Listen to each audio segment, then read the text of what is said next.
Hello everyone and welcome to another episode of Rights for Women. The last episode, in fact, of Rights for Women for the year. My guest today is Kate Horan, and among other writing related things, we'll be talking about Kate's new release upcoming on the 30th of December, I believe, from memory.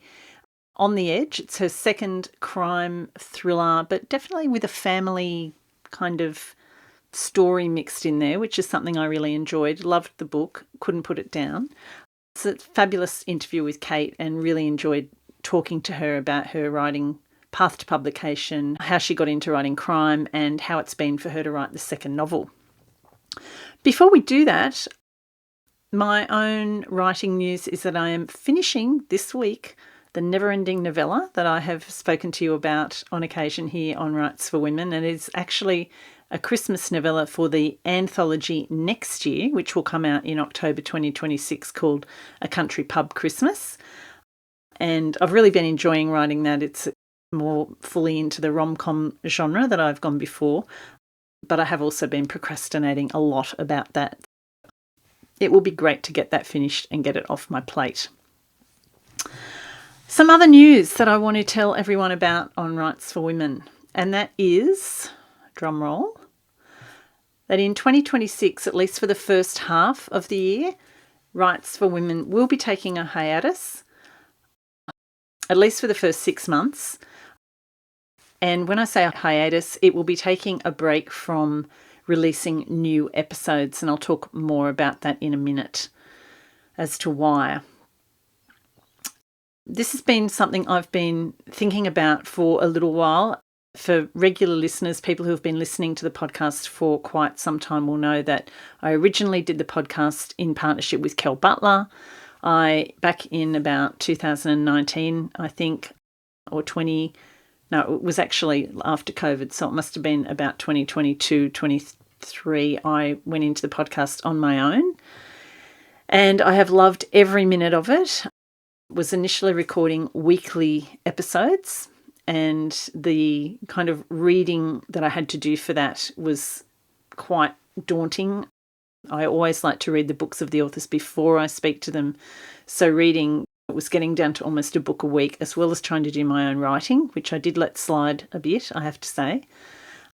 I then came up with the idea of having guest hosts come on the podcast to help me out to take the pressure off, which worked beautifully, and it was wonderful to have all those guest hosts on. And this year I did pull back to doing 2 episodes a month, so once a fortnight.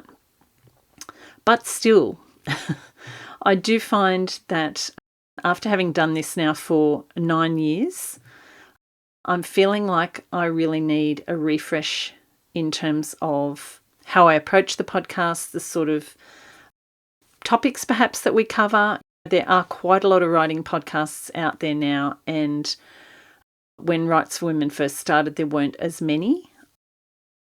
And while I love talking to writers about their writing process, I have spoken to a lot of them now, and I'm not sure that I'm offering anything fresh or new in the writing podcast scene at this point in time. So I need to pull back a little bit from that. I need to feel that I'm offering something useful and crucial. And while I know that there are loads of regular listeners out there who love listening to the podcast, I do want to just come back to it, perhaps refreshed, perhaps in a new format.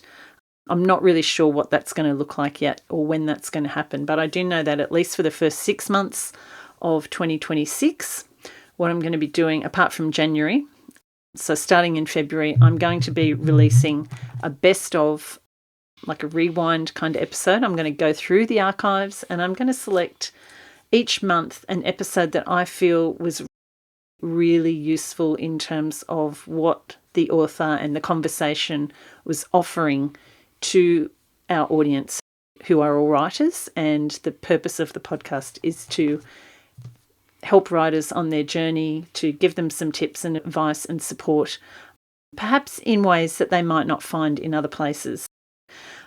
Over the holidays, over January, I'm going to be going through the archives and I'm going to select an episode a month to re-release, and I'm going to be adding a new introduction to that in which I'll explain why I've chosen that episode, what I learnt from that particular conversation, and then hopefully what you can learn from it too. It is a little bit sad to be saying there won't be any brand new episodes, at least for the next 6 to 8 months of Rights for Women. This has been such a big part of my life, and it's not that it's completely going away.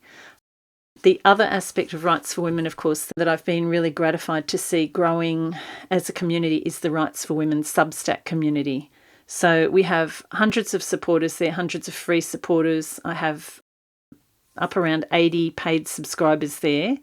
And I know as part of the paid subscriber bonus is that additional weekly bonus or fortnightly bonus that you get from each episode where the guest kind of has an additional conversation with me and that comes out. So clearly with no new guests coming on for the foreseeable future, that won't be part of the bonuses.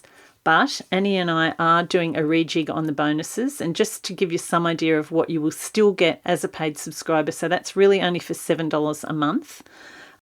There will still be 2 monthly write-ins, so one during the day and one during the evening, curated by myself, during which we'll write for around 50 minutes, as we have been doing, and they've been great write-ins this year. I've really enjoyed them, and I know that those who have participated have enjoyed them because they've told me. So thank you to those who have attended. And then, of course, we hang around for probably around half an hour, 45 minutes, and have a chat. And any issues that you've got around writing or any questions you have, that's a great forum to be able to bring those up.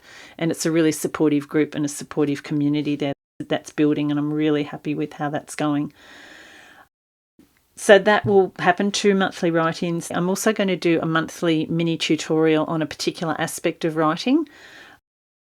I did have some of those slated to do this year, and time just hasn't allowed for that to happen. So thank you to those who have hung in there on the subscriber front, even though some of those bonuses haven't been available. So I'm going to do a mini tutorial each month. There is also this paid subscriber feedback where you have the opportunity to submit 3,000 words and have it critiqued by me, critique it on the screen and video that, and that then goes out to everybody who is a paid subscriber. So that is a tutorial in itself, really, that goes out. And I know the people who are getting that feedback are really appreciating that. So 1 to 2 of those a month, depending on demand. And if anybody is listening who is already a paid subscriber and would like to submit something for January, I do have the capacity to do some paid subscriber feedback in January. So email me at pamela@pamelacook.com.au. We're also toying with the idea of inviting on some guest author speakers to some of our write-ins, or to have them come along as a separate kind of guest speaker who will be there maybe as a Q&A for some of the sessions. And I'm also planning on doing, apart from the monthly mini tutorials, which will be about 15 or 20 minutes, doing a quarterly kind of webinar / workshop, which might involve paid subscribers being invited to come along and be part of that Zoom call. I'm just still working out the format of that. So there's still going to be plenty there for paid subscribers. And I'm also inviting paid subscribers to let me know what you would like as part of the bonuses, those monthly bonuses. If I can accommodate you, I am certainly happy to do that. I just want to say that I really appreciate the support of everybody who listens to the podcasts, whether you're a regular listener, whether you're a free Stack subscriber or a paid subscriber. It means the world to me that you have hung in there with the podcast, that you have listened week in, week out. You send me your feedback, and also to those who do support the podcast on Substack and who come along to the write-ins and who have sent in work for critiquing. Thank you so much for your trust in me. Thank you for listening. Thank you for just being there and forming part of the Rights for Women community. It has become a really big part of my working and writing life. And it's something that I am reluctant to let go of. And I'm not saying that I am letting go of it, but I am just needing to take a little step back and to take a little break from the regular week in, week out recording, editing, prepping and reading. I actually have a huge TBR pile of books that are not new releases and are not from potential podcast guests. Even though I love talking to them and reading those books, I just want to get through the TBR that I have been building up there over the last few years and really also, importantly, spend some more time on my writing. My plan is to have a really regular, locked-in writing practice 5 to 6 days a week. I have a novel that I will be revising early in the new year, and I have plans to write a new novel. So it's time for me to get some writing done, to stop using other things that I'm doing in my writing life as procrastination, and to put it out there. So thank you very much. And I just want to say also a huge shout out to Annie Bucknell, who is my VA and who has done an amazing job on not only promoting the podcast on Instagram and socials, but also working very much behind the scenes in helping me get the Substack established, putting out the fortnightly Substack newsletters, doing her own takeaways from those, and just coming up with some great ideas for what we can do there on Substack. So shout out to Annie, and Annie will continue along with me next year in the newer form of Rights for Women. And lastly, before I introduce Kate Horan, I would like to wish everybody out there who is listening a very safe, a very happy, joyous, peaceful time at this time of year. It's only 2 days since that dreadful massacre at Bondi, and I know that we're all still reeling from that. My heart goes out to all the families of the victims and to those who are recovering from that event. There are really no words to describe it. I know that in the Australian writing community, there are quite a number of people with Jewish backgrounds and are part of that Jewish community. And I want to say that we are all here supporting you, and we just pray in whatever form that takes for each one of us, that, and I certainly do, that nothing like this ever happens again here in Australia. Our thoughts and hearts are with you. Have a wonderful Christmas, everyone. Happy reading. I'd love to hear what you're all reading over the holidays. Drop me an email, and hopefully you will continue to follow along with Rights for Women on Instagram, at Substack, and by listening to the rewind episodes, and of course all the episodes that are there in the archive. I'll be updating the Rights for Women website when uploading all the episodes that I haven't had time to get up there over the last 6 months. Happy listening, happy reading, and happy holidays. Now on to our guest today, who is Kate Horan. Kate writes twisty, suspenseful stories about people with dark secrets. After her final year at school, for reasons she still doesn't completely understand, Kate started a Bachelor of Architecture, but she only lasted 1 week and half a day before she left, walked into a theatre and watched the movie Sense and Sensibility, and promptly enrolled in a Bachelor of Arts, finding her true love, which was in studying literature. She should have known then that what she loves above all else is stories, but it took her quite some time to realise this. Between then and now, she's been a barmaid, a waitress, a receptionist, an English teacher, and since 2008, a communications consultant, helping executives to pitch and present. It wasn't until 2020 that the storytelling itch got too strong to ignore, and she enrolled in Faber Academy's Writing a Novel program. It turned out to be an excellent decision. Kate's debut novel, The Inheritance, was an instant Australian bestseller. Now she spends most of her time thinking about imaginary people with complicated problems and dark secrets. The rest of the time you'll find her chauffeuring teenage boys to and from social engagements, walking her golden lab, and procrastinating in various cafes on Sydney's northern beaches. Let's have a chat to Kate right now. Kate Horan, welcome to the Rights for Women Convo Couch. Hello, thank you for having me, Pam. Great to have you on.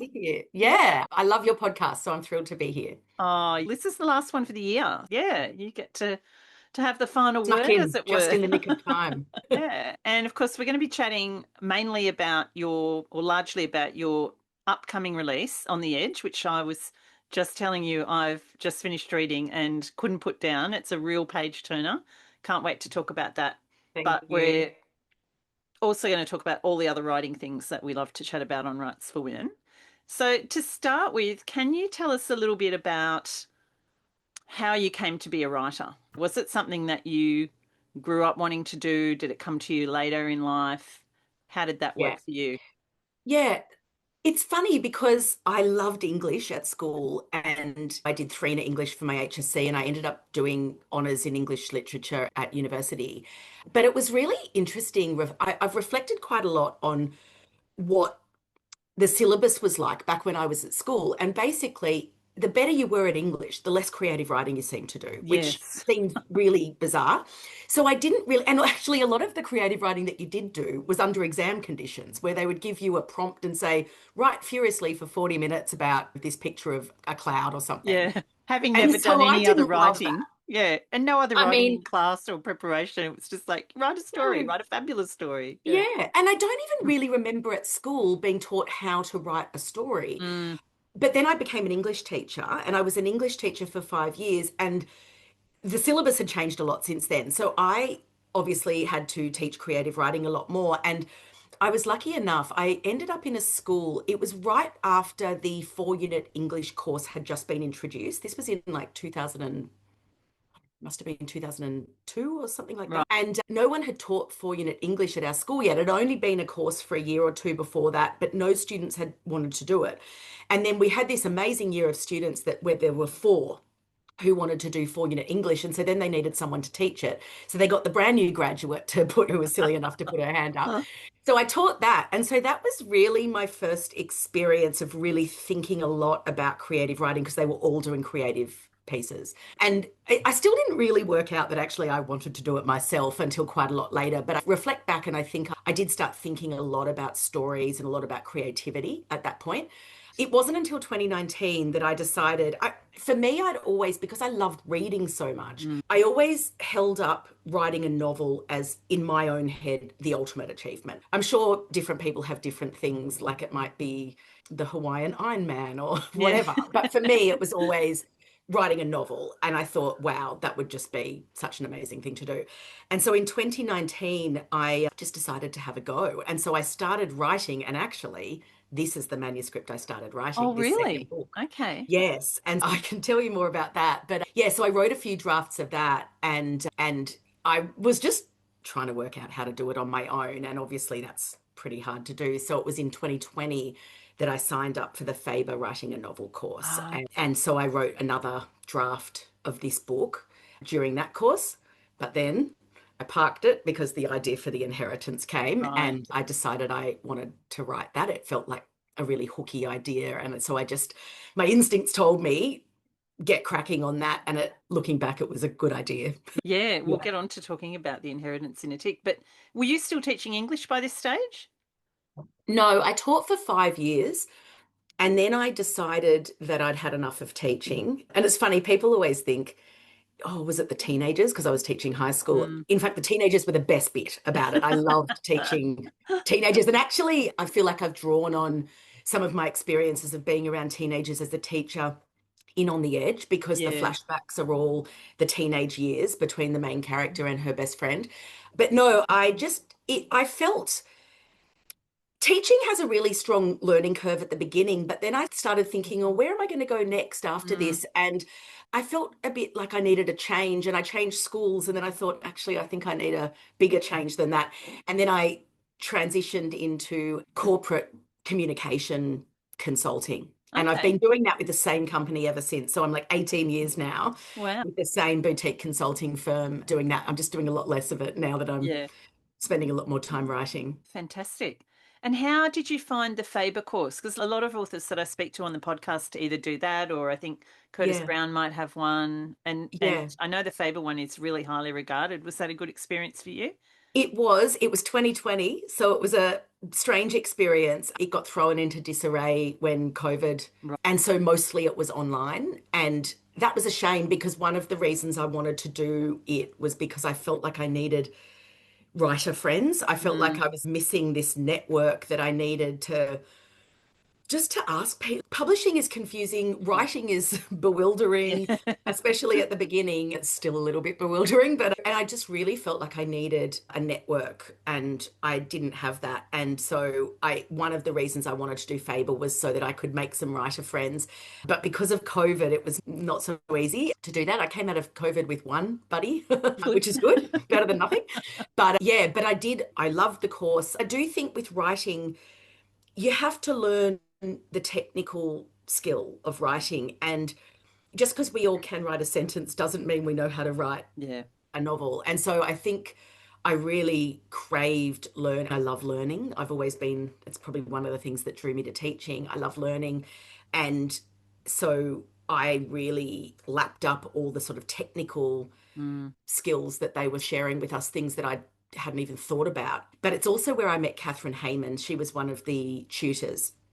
And then that was great because I then, when I was writing The Inheritance, which was what the manuscript I wrote after Faber, I got mentoring through Katherine. Okay.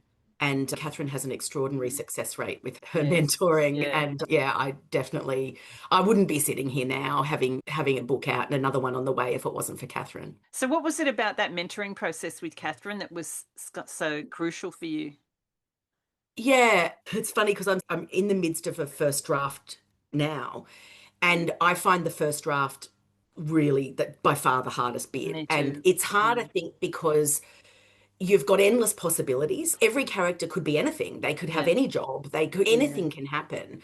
And I find just all of those possibilities are really hard to navigate because the chance of going wrong somewhere is huge.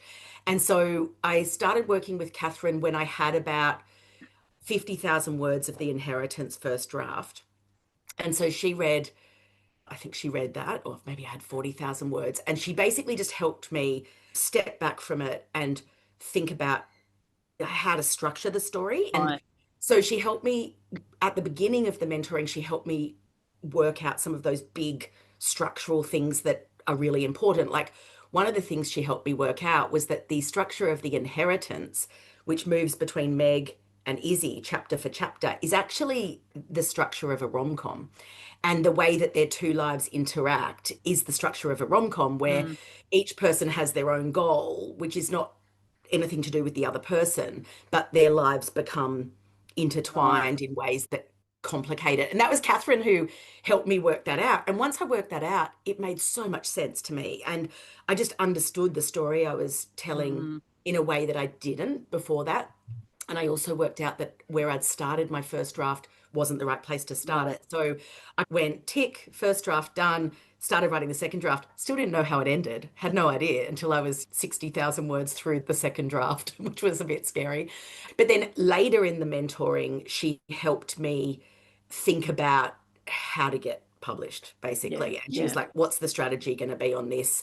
She said, it's ready. It's who do we send it to? And so Right. she was very helpful in making a few introductions that turned out, well, one in particular, which was to my agent at the time, Claire Forster at Curtis Brown, which turned out to be pivotal. Fantastic. So you haven't been on the podcast before, Kate, and I haven't read The Inheritance, although I'm now going to go back and read The Inheritance, having read On the Edge. Yeah, But just can you tell us, because you mentioned that this idea came screaming at you and you had to put On the yeah. Edge down. So what was the idea behind The Inheritance? What was the hook that really grabbed you? What happened was I was given a DNA test kit for Christmas.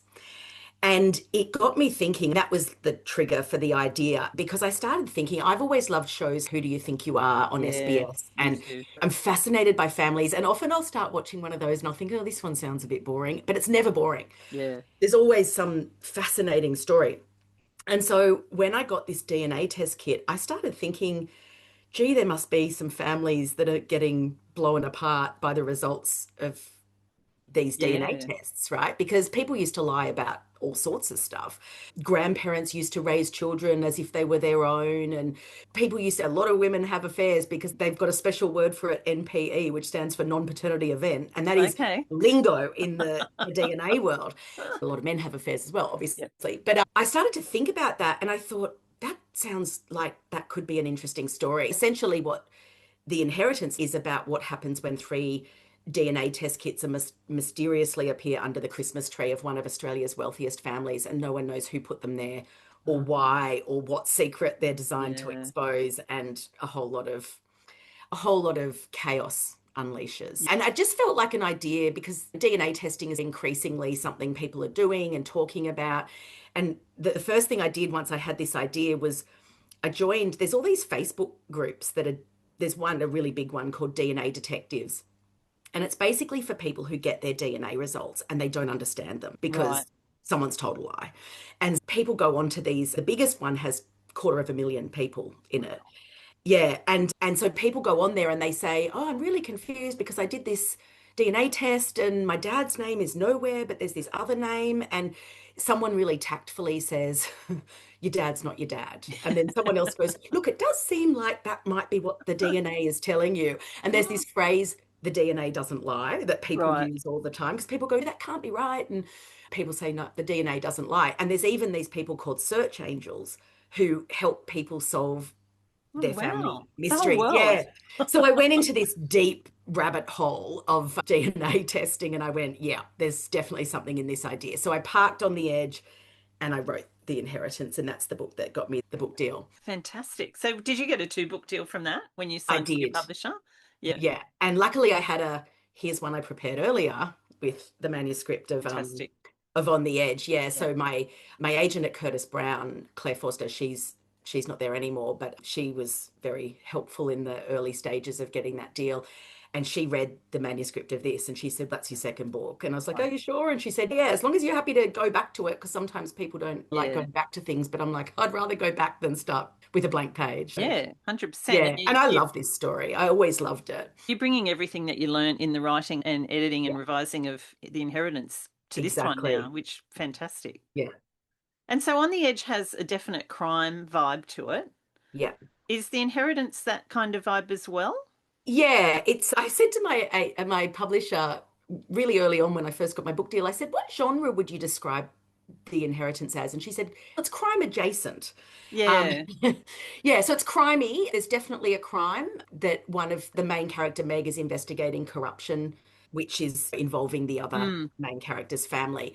And so it's definitely got a crime. I would say it's suspense more than anything. It's a yeah. very sort of suspenseful ending, which gets quite serious towards the end. This one it is more of a classic, Mm. it's a cold case crime. Yeah, where, the Interesting main, though, Kate, as I was reading it, I yeah, kept thinking, this is really like contemporary fiction. Like it's definitely got the crime in there, but yeah, because you delve, we'll get onto this a little bit later, yeah, but because you do really focus on, you said you're really interested in family and families. relationships and things, there's all those different layers within it and the multiple stories in it that Yeah, really, it's got the crime in it, but it's dealing with a whole lot of other stuff yeah. as well. Like it didn't feel like a real full-on crime book to No, me. it's not like procedural crime. Mm, No, it's definitely got the crime is the sort of central sort of narrative drive is mm, all around that crime. But it's about families, it's about, I think it's interesting, it's similar to The Inheritance, it's about mothers and daughters to a mm, large extent. Jane Harper endorsed On the Edge, and she said in the quote that she said, when I read it, first of all, I dropped dead because Jane Harper endorsed my book. amazing. Yeah. But when I picked myself back up, she said it's a nuanced mystery and an exploration of the many forms of grief. And I thought, is it? And I Interesting. thought Yeah. it I can see is that though. I actually. can see And that. yeah, and it very much is about grief, because it's about she returns because of the death of her father, but really it's the unresolved grief she feels about her best friend's death, where there was so much Mm, sort of mystery surrounding the circumstances. And also for her, she was accused of yeah. murdering her, basically. Yeah. And yeah, it very much is about facing grief and becoming free, I think, of some Mm. of the things from our past. Yeah. Let's keep going with On the Edge. We'll come back to a couple of Yeah, those other things later because we're there now. But so it is about, as you say, Nell Foley, who comes back yeah, to it. It's got the small town element too. There's so much in it that I could really relate to, even in the writing of yeah. my own books. So you've just given us a little bit about the plot there, but have you got like a elevator pitch Yes. or a blurb you can throw at us? I'm perfecting it, so it's good. So it's a mystery about the unsolved death of a teenage girl 16 years before. Maddie Marshall was the vibrant, feisty only daughter of a high-profile politician. Her best friend Nell, who's our main character, was the last person to see her alive, and she fled town a few years later in a cloud of rumor and suspicion, vowing never to return. But when her father dies suddenly, now in the present timeline, she returns to Corinna determined to get in and out as quickly as possible. But while she's there, she meets a local mum, Sophie Warner, who's married to a prominent real estate agent in the town. When Nell discovers that he's not the loving husband and father that he seems, she starts to unravel the clues that lead back to Maddie and what it was that happened to Maddie. Yeah. That's my Great. pitch. Great. Well done. Sold. Yeah, and as I said, there are all these different layers. So we've got of Nell's kind of family situation with having just lost her father, and she's coming back to a place that she really doesn't want to be, and her connection with her sister is a bit tenuous. And then we've got her kind of past, which we'll talk about that with the flashbacks that you bring in with her friendship with Maddie. And then this other storyline around Sophie, who also is a point of view character. I know this Yeah. was the book that you first started writing, but can you take us back to when you did first get the idea for this? And what came first for you? Was it a plot thing? Was it character? How did the story evolve for you Mm. in those early stages? When I decided to write a book in 2019, I didn't really have a burning story that was the reason I started writing the book. I wanted to write a book and then I went, what am I going to write? And I have had this memory that has stayed with me since I was a teenager because I grew up in Cremorne and Cremorne has a lighthouse. And I used to go down, and this is back in the wild days of the early 90s. And it used to be like now it's all been caged in, but you actually used to be able to climb this little metal ladder and sit on the platform of the lighthouse, like Oh, wow. inside the bottom of the lighthouse. Yeah, which was open, it had these Mm, concrete arches around it and a concrete platform. And my friends and I used to go and sit there when we were 14, mm, 15 and we'd watch the ferries going past. But the inside of it was covered in graffiti. And one of the things that it said on the wall was the graffiti that Nell sees on the wall of the lighthouse in the story. And the name was Marnie, not Maddie, but it said something like, Dear Marnie, taken too soon, sweet 16 forever, rest in peace. And I remember as a 15-year-old thinking, gosh, Marnie was only 1 year older than mm. me.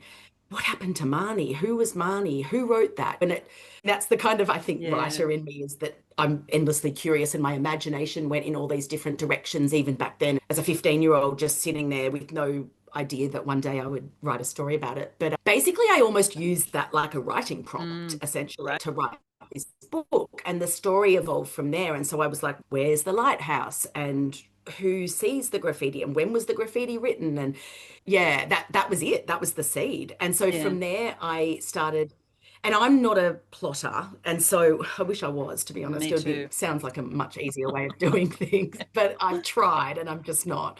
And I didn't even have a sense of who Sophie was when she first turned up in the story in the Mm, early chapters. I didn't know. And I kind of love writing like that because it's so surprising yeah. sometimes and a bit exciting. And you think, oh, where is this going? And who's this? And how do these two people, how are their lives connected? And yeah, so that was it. Went from there. It helps you kind of keep I coming back find to the it. story, that Yeah. curiosity, doesn't it? Yeah, and it's funny because with the first draft I'm writing now of the third book, I've got this document that I've called Questions for My Subconscious.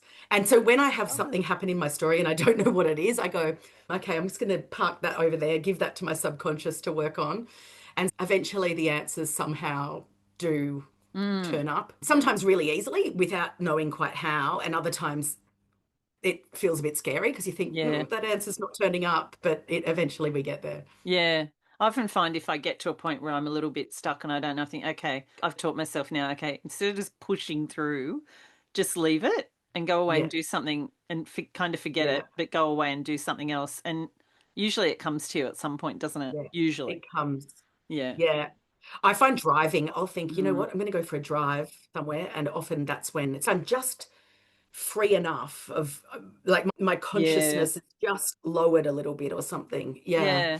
I love that whole part of the process. It's the It's so mystery. mysterious. Yeah, it's wonderful. So when you came back to On the Edge after having published The Inheritance, and having great success, I think, as a debut author, how did you find that your manuscript when you came back and read it and Yeah. thought, okay, I'm coming Mm, back to this now? Were you yeah. excited to come back to it? Was it daunting?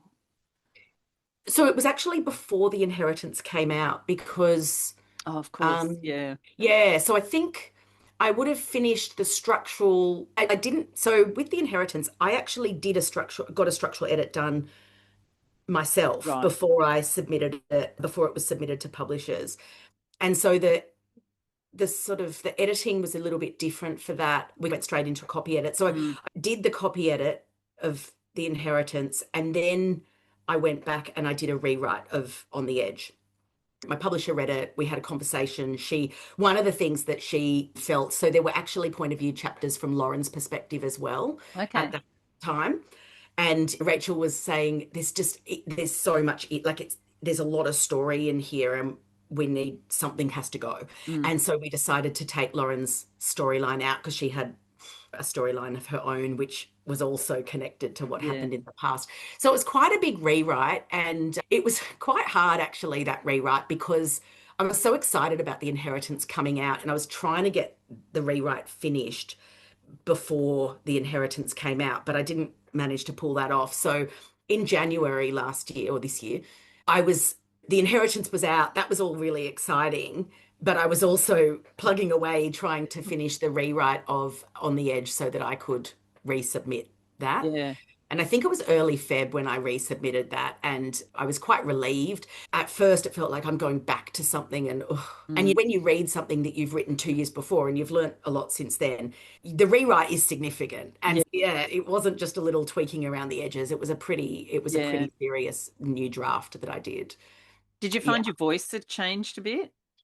Yeah, I think so. I felt more confident with my voice. So some of the chapters that I added at that stage, I felt like I added quite a few Sophie chapters and I Right. added flashbacks, and I felt my voice came more easily. I felt like Yeah. I wrote faster, actually. Yeah. That was one of the things I really noticed. I felt like I could write more quickly than I could Mm. before, which I think is just a few more years of writing under your belt. And I guess having already have the story too, you had the story Yeah, this, that was a matter of yeah. massaging and like you Writing say, scenes. Yeah, taking out, putting in, but you had the yeah, basic story structure and everything. yeah, So you mentioned flashbacks, Kate, and that's really interesting because there's this kind of other timeline yeah. for the main character, Nell. How did you come to that decision to use flashbacks in the way that you did to tell that backstory? Yeah, so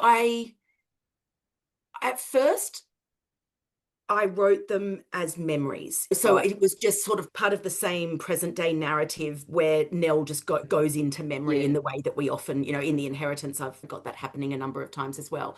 But I think what I really felt was that I wanted Maddie to exist in the story more directly for the reader. Like I wanted the reader to experience this teenage girl who was so vibrant and quite amazing and sparkly and full of hope and optimism and a bit wild, but I didn't want people's only perception of her to be through the biased perception of the other characters. Yeah. And a lot of characters have, for example, Lauren has quite a negative perception of Maddie. She didn't Mm. really like her. She was a bit kind of wary of her. And I think because of the way that Maddie died, I think that's become, in a way, the dominant narrative around who Maddie was. And Yeah. so I just wanted to be able, I felt like she deserved to exist in the narrative in her own right. And so I rewrote those sections as flashbacks, and I found that I really liked it. I found like it added something to the narrative, and I think it makes the reader care more probably about what happened to Mm. Maddie. Mm. I think it works really well because, like you say, you do get to know Maddie, you get to understand that friendship with Nell a lot Yeah.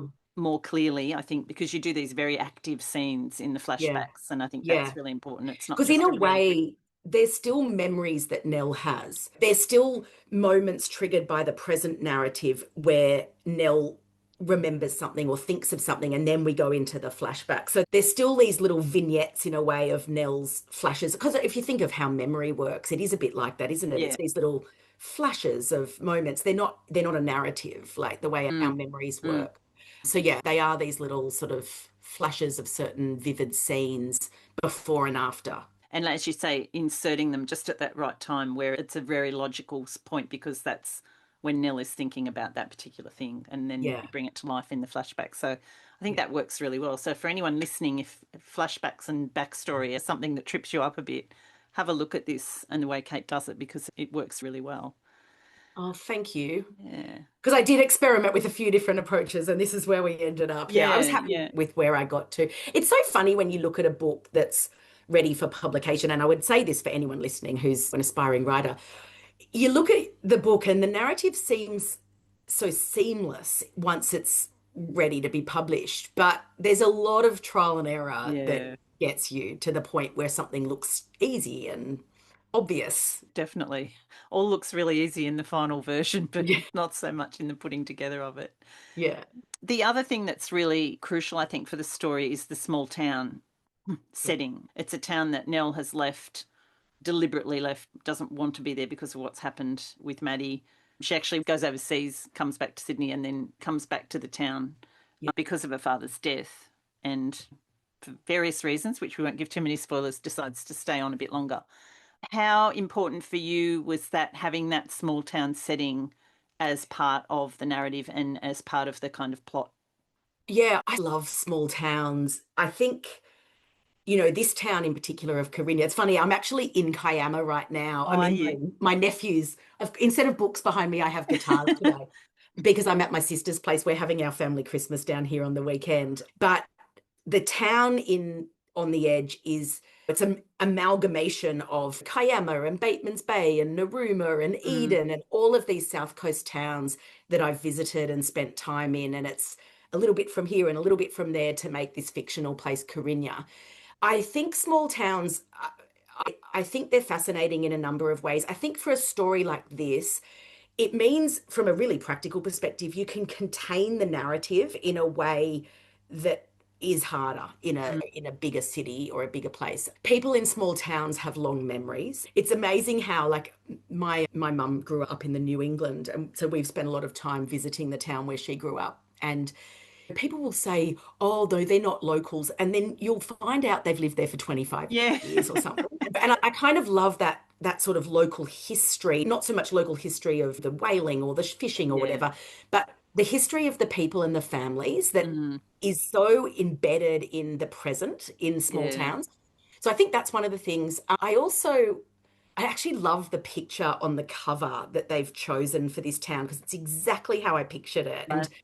it's just that perfect balance between looking like a really idyllic place and looking a little bit sinister as well. Yeah. And I really like that. I really like that idea as well. The Inheritance is another small town that's set in the Southern Highlands, again in a fictional place that's a fusion of a few different small towns in the Southern Highlands.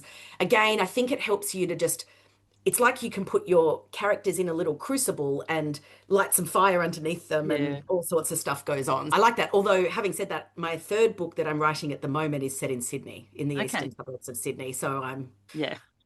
broaching the big city. Heading to the big smoke. Yeah. Yeah. Yeah, I think as you say, there's so many great things about small towns and small communities, but there's also, which I think works really well in this story, that kind of thing that everybody knows Mm. everybody and everybody then knows your business or wants to know Yeah. your business. And that element of privacy can be really hard to Yeah, and I maintain. think it's lovely if you're on the right side of Yeah. the rumor mill. And so someone like Lauren in this story is a big fish in a small pond, and I think she feels very comfortable in this place.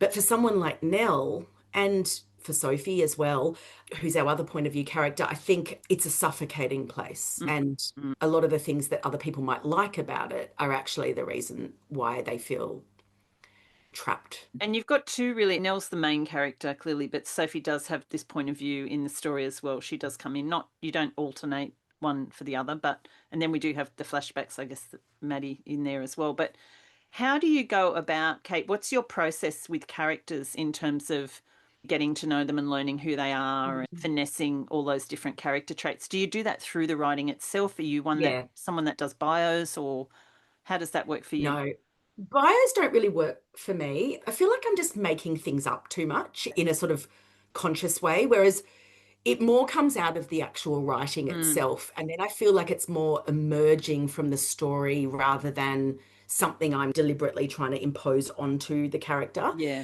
Actually, one of the techniques that Katherine would suggest to me back when I was doing my mentoring with her. She said at one point in the early drafts, she said, I can hear Meg's voice really strongly, but I don't think you've got Izzy quite right yet. And she's write memories. And she actually got me to write memories of Meg early on as well. And in fact, one of those memories ended up in the story in The Inheritance. But so that's actually, I found that a really Mm, good technique. And if you're struggling with character, or even if you're writing the first draft or whatever and you're not sure, I think that stopping and writing some pivotal memories about moments in their life, like starting high school or moving out of home or just anything that's going to be a significant experience in someone's life, just start writing it and let your brain going wherever it goes. mm, Because that's actually, there's a flash, it's not a flashback, but there's a memory in The Inheritance where Meg remembers an experience of being asked to make a family tree, draw her family tree when she was in primary yeah. school. And her family tree is one big lie, basically. And that is a very vivid memory for her. And so she makes it up and she Mm, draws a family tree that isn't real because she only knows her mum. She doesn't know anyone else. And then she has this experience of it's the learning showcase and her picture's on the wall and her mum's there in the classroom and her mum goes along with the lie about the beautiful big family right. that they come from.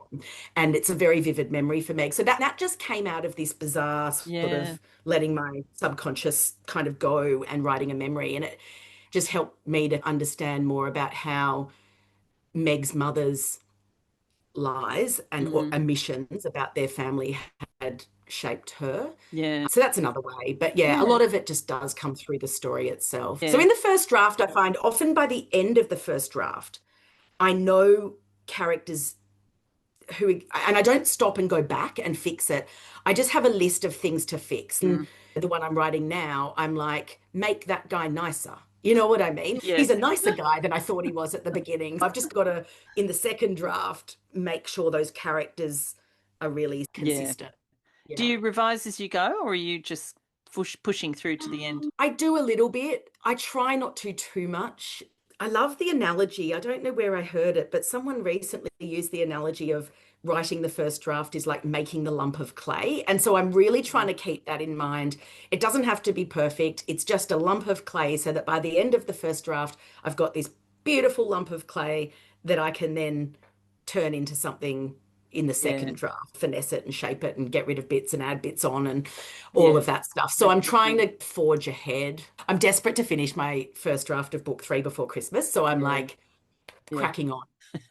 And are you good with the discipline? Are you good with sitting down and doing it?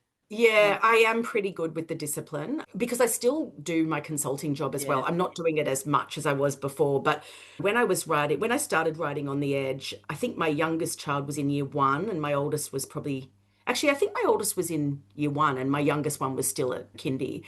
And I was working as well, 3 days a week kind of Mm, thing. And so I had to be really disciplined. I had to be like writing and ignore the crap all over the floor in the lounge room and just sit your bum on the chair and write some words down. I'm pretty good at that and I'm good at writing anywhere. yeah. If I was working with a client and I was had my first meeting at 10, I would often drop the kids at school and go and sit in a cafe right there and write for an hour before my meeting or Mm, so I've done that really and that's how I've had to do it to get enough yeah. time. So we are going to go on, Kate, soon to talk about a little bit more about how you've gotten yourself out there and how you've promoted and marketed your books now. We're getting on to two. That's for the paid subscribers on Substack. But how have you found the kind of, I know the second book isn't out yet. It's out on Yeah. December 30, so very soon. How have you found the kind of writing and revision and editing process? Because it's quite different for you, I imagine, this time around to that first process where you had submitted a Mm. already fully edited manuscript. Yeah, so it was much more extensive this time from when I first submitted anything on this book to my publisher. I then got feedback and I did a rewrite. Not it was a, yeah, it was a pretty significant rewrite based on that feedback. And I needed that feedback because I think sometimes you just get a story to a certain point and then you're like, okay, now I need someone to Yeah. read, tell me, what does it What to need? Where's do? it not quite landing? Yeah. And so I loved getting that feedback. I did that pretty significant rewrite at that stage. And then with the structural edit, Di Blacklock edited my first one and she edited my second one. And I love working with her. Oh, She's so she's good. done both. She's done both, yeah, Fantastic. which is great because I love Di. I often have a little laugh at her grammar jokes in in the edit, and she did the copy edit as well. Yeah, and so I really enjoy working with Di. I find her feedback is just so spot on. She's so insightful. She's really good at going, that doesn't work. I don't necessarily always say, okay, your answer is the right answer. I Yeah, will sometimes be like, I'll take on board that that's not working, but I know a different way that I'm going to solve that problem. And yeah, but I think that she's very insightful. And I really like that structural edit. I would say it's actually probably my favorite part of the whole process is the structural edit. I think it's where your book just goes from yeah, here to here. And so I really enjoy that bit. And then obviously copy edit and proofread and all of that stuff yeah, and writing another book at the same time. I yeah. found it a bit hard actually. I think that it's funny actually because my brother-in-law is a psychiatrist, and early on after The Inheritance came out, and it was so exciting, and I was so drained for a Mm. month, like the whole month of March. I just had nothing in the tank, and I said that to him, and he said, excitement is a very draining emotion. Like he said, it's a Yeah, great emotion, but it's an exhausting emotion to be in yeah. this sort of state of excitement a lot. And I think that's really true. And so I felt so exhausted, and it took me a while to be able to really get writing again in terms of Right. starting the first draft of my third book. I kept fluffing around the edges Mm. and finding pictures of characters who I stuck on That's all my right. wall. It's writing adjacent. It's just letting the idea marinate, but I did that for quite a long time. Yeah. And we are going to talk more about promotion and marketing in a minute, but Yeah. have you got any kind of tours or any promotional things coming up for On the Edge? Still all being finalized. I've got a few things. My book launch is going to be on the 3rd of Feb, and I haven't promoted that yet because I'm still finalizing a few details and getting the tickets sorted out. But yeah, that's going to be on the 3rd of Feb at the Mossman Rowers Club, which is Right. really significant because it's just up from the lighthouse. It's Ah, in the okay. bay. Yeah, at the end of that bay is where the Cremorne Lighthouse that had the writing on the wall is. So I just felt like that was a really Fantastic. fitting place, yeah, for a book launch. So my book launch is going to be on the 3rd of Feb, which is a bit after the book comes out, but January is Yeah, at the it's hard. beach. So Mm. yeah, and I've got a few other events. I've got Avalon Library on the 29th of Jan. That's my first event that we've got scheduled. And then there'll be other things, but we're Yeah. just finalizing all of that in the next week or two. And Yeah. hopefully I'll be able to post my events soon. Yeah. Watch Great. this space. For anyone listening who's after a great holiday read in January, make sure you mark your calendars, December 30, and I'm sure that the book is up for pre-order. Is it, Kate? Yeah, it's Yep. open for pre-orders Yep. now. Yeah, definitely highly recommend it as a fantastic read that'll just take you out of your world and definitely keep you between the pages until you get to the end. Yeah. Thanks, Pam. Hope you enjoyed that chat with Kate. And that is it for 2026 for Rights for Women. And that is it for new episodes for, as I said in the intro, the next 6 to 8 months. One thing I would request, if you have enjoyed listening to Rights for Women at any point in time, if you could pop on and write a review or give a rating wherever it is that you listen on whatever your favourite platform is. That just helps the podcast to be seen and be more visible for other listeners. And the great thing about podcasts is that they're evergreen. So there's a whole backlist of Rights for Women episodes there for people to dive into. And one more thing, if you are looking for Christmas gift giving ideas, don't forget it's always fantastic to give the gift of reading. So gifting a book of any kind, if you're in the market for a women's fiction book that you would like to gift to yourself or to someone else and haven't yet read, cross my heart, it is out now in Big W, QBD and Dimmicks across Australia. Also available online as ebook and audiobook, as my other books are. And also don't forget A Country Practice Christmas anthology. If you're looking for some Christmas festive reading, is out now, featuring novellas by myself, Penelope Janu, Stella Quinn and Renee Black. Have a fantastic Christmas, everyone. See you in some form or other in 2026.